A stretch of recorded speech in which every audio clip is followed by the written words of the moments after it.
Hello, hello, ravi de vous retrouver pour cette guidance Oracle Astro des Sagittaires et Ascendant Sagittaire, bien entendu pour ce mois de juin 2021. Alors, actuellement Jupiter est en Poisson, il est dans votre maison 4. Alors, ça va toucher bien sûr les Sagittaires du mois de novembre. Ça amène certaines peut-être prises de décision au niveau familial. N'oubliez pas que Neptune est installé dans cette maison, puisque Neptune est en Poisson depuis un bon bout de temps et elle va y rester encore un petit peu. Et elle touche particulièrement les derniers décans. Et effectivement, ça va amener pas mal de problématiques au niveau familiaux. Peut-être des quiproquos, des secrets, des choses cachées qui sont là depuis un certain nombre d'années, qui vont ressurgir et qui vont peut-être éclater au niveau de la famille. Uranus est en maison 6, qui est la maison du travail quotidien, donc de votre boulot, mais aussi de la santé. Donc faire très attention, surtout pour les deuxièmes décans, début du deuxième décan, qui peut amener des problèmes de santé du jour au lendemain, sans crier gare. Peut-être l'accumulation de pas mal de problèmes psychologiques, de conflits, de ruminations qui ont fait qu'aujourd'hui, le corps dit stop.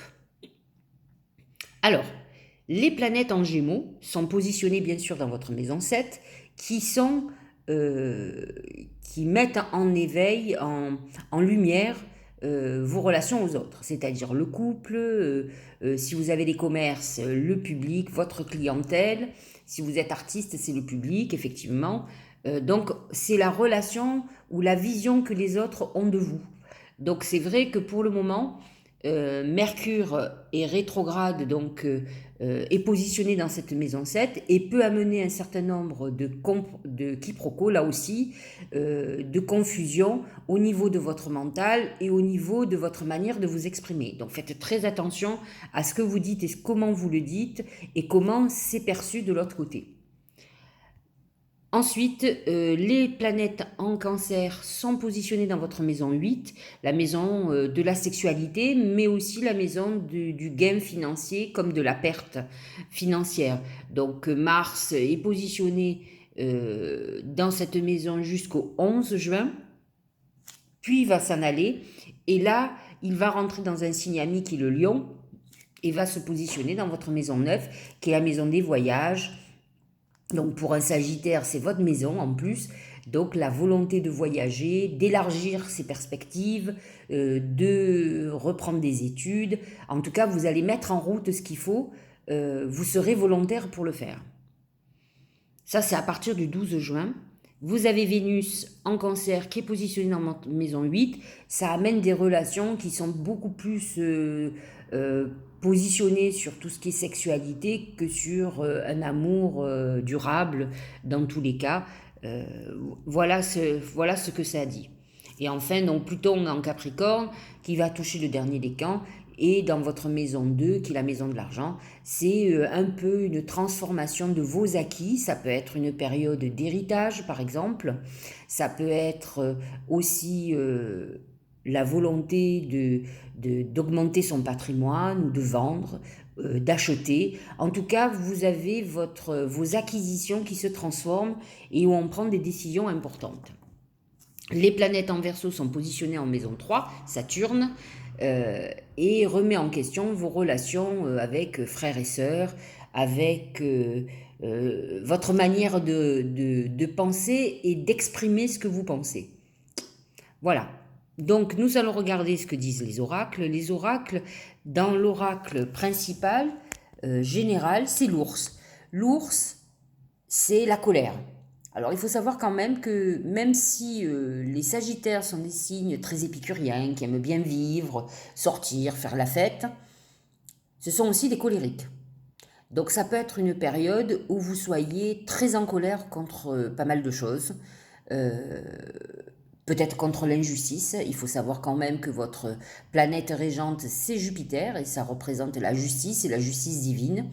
Donc vous pouvez avoir une colère en vous très importante et l'exprimer par des coups de gueule, par comment dirais-je,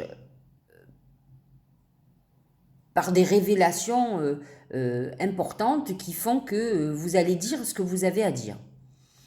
L'ours, c'est aussi celui qui va essayer de vous impressionner pour vous faire fuir, pour protéger son foyer, pour se protéger. Il peut avoir un côté, oui, impressionnant. J'ai pas d'autre terme. En tout cas, c'est une volonté de retrouver une sécurité. C'est une réaction peut-être excessive ou colérique parce qu'on se sent en danger et qu'on a perdu, par exemple, on se sent plus en sécurité. Donc voilà pour l'ours, on va quand même regarder avec chacun des thèmes, que ce soit travail, amour et santé, et on va faire une comparaison de ce que les oracles veulent nous dire. Alors au niveau professionnel, c'est plutôt pas mal, c'est le trèfle à 4 feuilles, c'est le coup de chance. C'est un peu l'histoire du Sagittaire. Sagittaire, il a une bonne étoile. Alors, bien sûr, tous les Sagittaires et ascendants Sagittaires ne sont pas comme ça. Mais en principe, déjà quand vous avez un ascendant Sagittaire, ça vous amène une bonne dose d'optimisme. Et cette foi où vous croyez en l'univers, en Dieu, en votre bonne étoile. Donc ça vous amène, malgré les situations qui peuvent être périlleuses et difficiles, c'est ce côté positif qui fait que même si vous avez un signe solaire un peu inquiet de nature, c'est mon cas, hein, je suis vierge, les vierges sont souvent des angoissées et moi finalement je ne suis pas très angoissée parce que j'ai cet ascendant Sagittaire qui m'amène ce côté positif et optimiste, cette joie de vivre. Moi j'aime la vie, donc même si je vois qu'elle est très difficile, je crois qu'elle est compliquée surtout par l'homme, mais ça c'est mon avis personnel. Mais autrement, elle pourrait être assez extraordinaire si l'être humain la compliquait pas beaucoup plus. Donc voilà. Donc c'est vrai que je connais pas mal de Sagittaires qui sont dépressifs, qui ont perdu cette joie. Et en fait, ils ont cette flamme intérieure qui fait ils s'enthousiasment pour tout, ils ont envie de mordre la vie à pleines dents. Et quand cette flamme s'éteint, effectivement, ils s'éteignent avec. Et en fait, ça m'est arrivé dans ma vie une fois. Et en fait, je me suis battue pour qu'elle revienne. Parce que je me suis dit, c'est pas toi. Tu dois retrouver cette joie de vivre qui t'a toujours animée. Et je me suis battue pour que cette flamme reparte. Alors c'est vrai que c'est ma nature combative, certainement.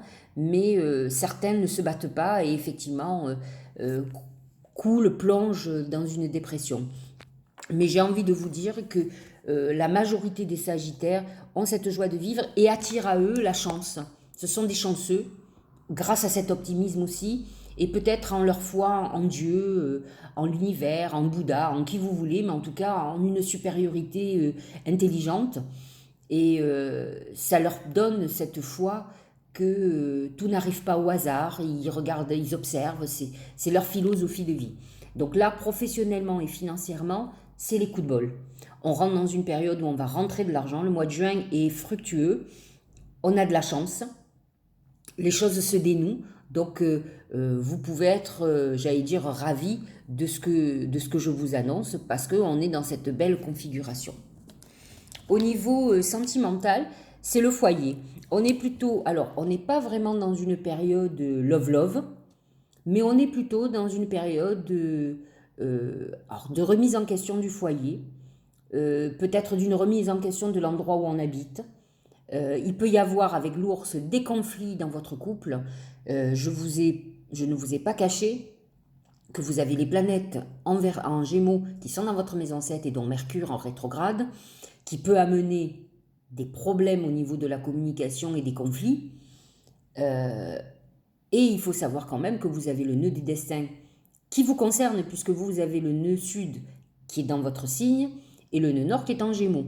Donc c'est vrai que vous pouvez être dans une remise en question profonde de votre couple parce que ça ne vous convient plus et que ça ne correspond plus à ce que vous êtes et à ce que vous avez envie de la vie. Ça peut être cette phase où vous avez eu une grosse dépression et vous êtes en train de faire des prises de conscience qu'en fait vous n'êtes plus amoureux ou que vous n'avez plus de points communs avec votre compagnon ou votre compagne et que l'aboutissement c'est la séparation.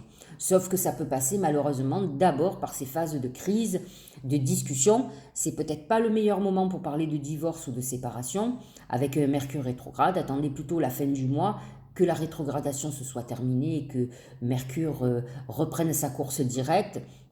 À ce moment-là, ça sera peut-être un petit peu plus fluide, parce que là, ça peut créer, style, je vous jette des trucs à la figure, et finalement, ça n'aboutit à pas grand-chose, ce n'est pas constructif. Voilà, donc à y réfléchir. Au niveau de la santé, c'est l'araignée. Alors bon, là, on est dans quelque chose plutôt négatif de l'araignée. Hein. J'ai donné sur un autre signe le côté positif. C'est tout ce qui est mental, l'araignée. C'est le bourdon, quoi. La phase où vous êtes dans une période où on rumine, où on ressasse, où on a des angoisses, où on est stressé, on voit tout en noir. C'est la période de dépression, justement. Donc il faut faire très attention. Je vous le répète, Mercure étant en Gémeaux dans votre maison 7 et en rétrogradation, ça ne peut qu'amener des doutes, des peurs et des angoisses, qui va faire que de toute façon vous risquez de devenir agressif. Comme je vous l'ai dit, nombre de Sagittaires sans Sagittaire sont colériques. Donc il faut faire très attention à tout ce que ça va pouvoir en découler. Mais en tout cas, vous risquez d'être à fleur de peau et dans une période un peu mitigée au niveau du mental et de votre santé. N'oubliez pas que la santé morale déclenche des problèmes de santé physique. Donc il est très important d'un moment donné de revenir à cette philosophie que vous avez, à vous faire des méditations, à essayer de vous apaiser, à faire des bains de purification. C'est des choses que j'explique sur mon blog. Donc il est important de trouver des palliatifs qui puissent apaiser vos tourments. Alors, que nous dit le Tao? La famille. Hérédité, lien du sang, âme sœur, ancêtre, vie de famille, communauté, relations intimes, famille du genre humain. Comme je vous l'ai dit tout à l'heure, dans votre maison 4, vous avez Jupiter, mais vous avez aussi Neptune. Et Neptune amène des confusions, des révélations de secrets, des choses qui sont aujourd'hui cachées et qui vont être révélées, d'autant plus avec Jupiter qui vient de rentrer dans le signe. Donc on est face à la famille et effectivement à ce qu'elle veut dire pour vous. Il peut y avoir de longues réflexions, vous pouvez être en désaccord avec des parents, avec un frère, une sœur. Ça peut être le sujet du moment, en tout cas du mois de juin, mais ça peut être aussi le sujet de l'année. N'oubliez pas que Neptune est positionné dans votre maison 4 toute l'année et qui touche particulièrement les Sagittaires du dernier décan et les ascendants qui ont un ascendant entre 20 et 30 degrés. Donc c'est le sujet du moment. Vous êtes dans une réflexion pour savoir à quel point la famille est importante ou pas. N'oubliez pas que le Sagittaire est un signe qui a besoin de liberté, et peut-être est-ce le sujet de vos réflexions. Il ne faut pas que la famille soit un enfermement ou une punition. C'est vrai que ça peut être difficile pour un Sagittaire ou un ascendant Sagittaire d'avoir des obligations de famille, que ce soit pour des personnes âgées ou quelque chose comme ça. Mais en tout cas, ça peut être aussi le sujet d'un besoin de se libérer peut-être de personnes toxiques de la famille qui vous ont freiné dans votre avancée, dans vos volontés. Que nous dit l'oracle de l'intuition? C'est le travail. Concentration, passion, diligence, succès, travail d'équipe. Effectivement, je vous l'ai dit, Uranus est dans votre maison 6, la maison du travail. Pas de planète en maison 10, Uranus peut amener des revirements de situation professionnelle, des événements nouveaux, des nouvelles perspectives. C'est vrai que ça va toucher un peu plus le deuxième décan, mais c'est vrai que c'est ce qui est annoncé et on est dans une période où effectivement, si vous arrivez à retrouver cette flamme, effectivement, vous allez avoir un enthousiasme à des nouvelles idées, des nouvelles envies, un nouveau boulot, une nouvelle formation par exemple. Quelque chose qui vous amène de la nouveauté dans votre vie et ça, vous en avez besoin. Et donc, effectivement, avec cette passion, vous allez travailler d'autant plus.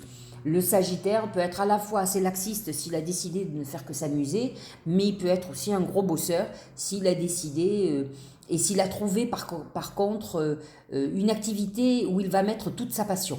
Il a besoin, moi je l'ai vécu sur... des démarrages d'activités nouvelles ou de projets nouveaux, j'ai senti en moi ce feu passionné qui faisait que j'étais en vibration totale. C'est un truc extraordinaire. Mon ascendant Sagittaire m'a mené cet enthousiasme où j'avais 1000 idées dans la tête. Vraiment, j'étais excitée. Et je vous souhaite de trouver ça. En tout cas, c'est ce que vous dit l'oracle. Vous avez quand même, au niveau travail, vous avez le trèfle à 4 feuilles. Donc, vous êtes dans une période où si vous avez trouvé quelque chose qui vous passionne, que ce soit en reprenant des études ou sur un nouveau boulot ou même dans votre activité principale, croyez-moi, non seulement vous allez vous éclater, mais en plus vous allez gagner de l'argent. Donc, surtout les Sagittaires, il faut qu'il y ait de la passion dans tout ce que vous faites, autrement vous allez vous éteindre. Au niveau du deuxième oracle d'intuition, c'est les mains ouvertes. Grâce à l'énergie du lâcher-prise, vous entrez en résonance avec ce qui se prépare pour vous dans l'invisible. Effectivement, c'est un peu une réponse à l'araignée. L'araignée, comme je vous l'ai dit, et même à l'ours. Je vous ai dit, attention, vous pouvez être sous pression, vous pouvez être dans une période un peu dépressive, où vous avez eu des problèmes. Hein. Je ne nie pas que vous pouvez avoir des gros soucis, si vous êtes restaurateur, si vous êtes dans l'événementiel, si vous êtes dans des choses comme ça, si vous avez une activité à l'international, vous avez des soucis à vous faire et je le comprends tout à fait. Donc c'est vrai que vous avez un mental qui tourne à plein régime et qui est plutôt dans la négativité parce qu'il faut trouver des palliatifs, il faut arriver à trouver des solutions. Et c'est vrai que les mains ouvertes vous disent, écoutez, il va falloir lâcher prise. Parce que en fait, fondamentalement, il y a deux sortes d'événements. Ceux qui nécessitent une intervention de vous-même et celles que vous subissez. Vous ne pouvez rien faire. Et c'est là qu'il faut faire lâcher prise. Quand vous avez un événement, quel qu'il soit, alors ça se comprend souvent dans l'amour. Quand quelqu'un ne veut plus de vous, vous aurez beau vous battre, faire l'arbre droit ou quoi que ce soit, la personne qui vous aime plus, elle vous aime plus. Donc c'est pas la peine de le supplier ou la supplier et d'être là tous les jours et faire tous les cadeaux du monde. À part avoir pitié de vous, je vois pas ce que la personne peut vous donner. Une compassion, mais l'amour, ça ne s'achète pas, c'est quelque chose de magique. Donc c'est vrai que, moi personnellement, je me suis jamais battue si quelqu'un ne m'aime plus. Je vais pleurer dans mon coin, mais je vais partir. Parce que ça ne sert à rien de se battre. À mon sens, j'ai jamais vu, en 30 ans de voyance, j'ai vu des gens qui se sont battus pour récupérer quelqu'un, et ça a été pire après. C'est-à-dire qu'ils ont réussi à récupérer la personne, et je ne vous dis pas quand la personne les a largués. Donc tout ça pour ça, je vois pas l'intérêt, c'est une perte de temps, d'espoir pour rien du tout. Donc bon, ça c'est ma philosophie de vie. Donc là, ce lâcher prise, c'est plutôt sur tout ce que vous ne pouvez pas décider. Par contre, vous pouvez réfléchir à une porte ouverte, justement, à trouver une solution où là, par contre, il n'y a que vous qui pouvez avancer. Mais quand on vous impose, par exemple, quand le gouvernement a imposé aux restaurants de fermer, vous avez beau être rebelle, à un moment donné, une fois que vous êtes pris toutes les amendes de la terre, vous fermez. Vous n'avez plus le choix. Donc après, il va falloir trouver des alternatives et autre chose pour gagner sa vie. C'est la même situation. Vous ne pouvez pas aller contre certaines choses, alors trouvez, lâchez prise et réfléchissez intelligemment pour pouvoir trouver des solutions où là, vous avez la maîtrise. Voilà ce que vous dit l'oracle. Alors, l'oracle de Gaïa. L'attachement, lâcher prise. Bon, on est encore dans le même truc, c'est les mains ouvertes, contrainte et peur. En fait, l'attachement, c'est surtout les liens qu'il faut couper. Il faut à un moment donné, c'est un peu ce que je viens de vous expliquer, quand vous avez, par exemple, surtout sentimentalement, une situation où vous êtes avec quelqu'un qui ne vous aime plus, qui ne vous veut plus, qui vous trompe, qui vous fait du mal, qui vous fait pleurer, il faut que vous vous rendiez à l'évidence. Enfin, à moins que vous soyez maso, parce qu'attention, les Sagittaires, surtout ceux de novembre, mais d'autres Sagittaires peuvent avoir des planètes en Scorpion. Et là, ils ont quand même une colorisation destructrice et autodestructrice, et ils peuvent être dans des situations, rentrer dans une situation où finalement leur instinct de survie n'est plus là. Ils vont aller jusqu'au bout de leur souffrance. Et là, on vous dit, il faut cet attachement, il faut le couper. Que ce soit un attachement avec quelqu'un de la famille qui est néfaste pour vous, que ce soit un attachement avec quelqu'un familial identiquement, que ce soit quelqu'un dans le travail qui est très toxique, un associé ou autre, il va falloir trouver une solution et le seul moyen, c'est de couper. Alors, c'est facile à dire, c'est pas toujours facile à faire, mais en tout cas, c'est la seule issue. En tout cas, c'est la seule issue pour retrouver la paix. N'ayez pas peur de l'après. Dites-vous que quand vous sortez d'une situation inextricable, douloureuse, ça ne peut être que la paix qui vous suive. Ça ne sera pas pire. Mais par contre, il va falloir beaucoup de courage et de force d'affronter des gens qui sont manipulateurs et toxiques. Il faut avoir beaucoup de force. Parce que ces gens-là vont vouloir reprendre la main sur vous. Donc, je pense que c'est important que vous soyez prêt psychologiquement pour pouvoir couper ces liens avec ces personnes. Alors, un petit dernier, c'est les messages de notre âme. Se protéger. Tu ne te sens pas en sécurité, tu te sens assaillir, comme si la chance t'avait quitté.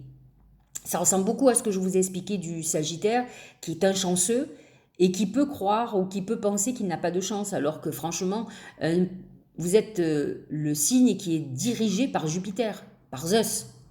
Vous avez tout ce qu'il faut pour la réussite. Zeus, c'est le dieu des dieux, c'est lui qui vous protège. Donc ne l'oubliez pas. Inspire l'énergie de la terre par tes pieds, inspire l'énergie du ciel par le sommet de ton crâne, laisse ces énergies t'envelopper et te protéger. C'est un peu la réponse à l'ours. En fait, l'ours, je vous l'ai dit, peut avoir une réaction violente d'autoprotection, et là on nous dit protège-toi. Donc quelle que soit la méthode, que ce soit une méthode énergétique de protection, déjà une méthode radicale en se débarrassant de tous ceux qui vous pourrissent l'existence, et tout un travail psychologique, énergétique pour se purifier, pour retrouver la paix intérieure, il est important que vous vous protégez les vôtres, trouvez des solutions financières si votre insécurité est financière, mais dites-vous que quand on a le trèfle à 4 feuilles, il suffit de retrouver sa foi, son optimisme, ce feu intérieur, la passion d'avancer, et vous verrez que vous allez générer de l'argent et que vous allez trouver des solutions. On peut être complètement convaincant si on est très positif. Par contre, si vous allez voir un banquier ou quoi que ce soit démoralisé, croyez-moi, ça m'étonnerait qu'il vous aide. Voilà, j'espère que ça vous aura aidé, que vous allez trouver des solutions à vos problèmes. Je vous dis à la fin du mois pour parler du cancer. Autrement, lundi pour parler des messages de l'univers qui vont vous concerner aussi, puisque je parle de tous les signes. C'est un dimanche aujourd'hui, donc passez un bon dimanche.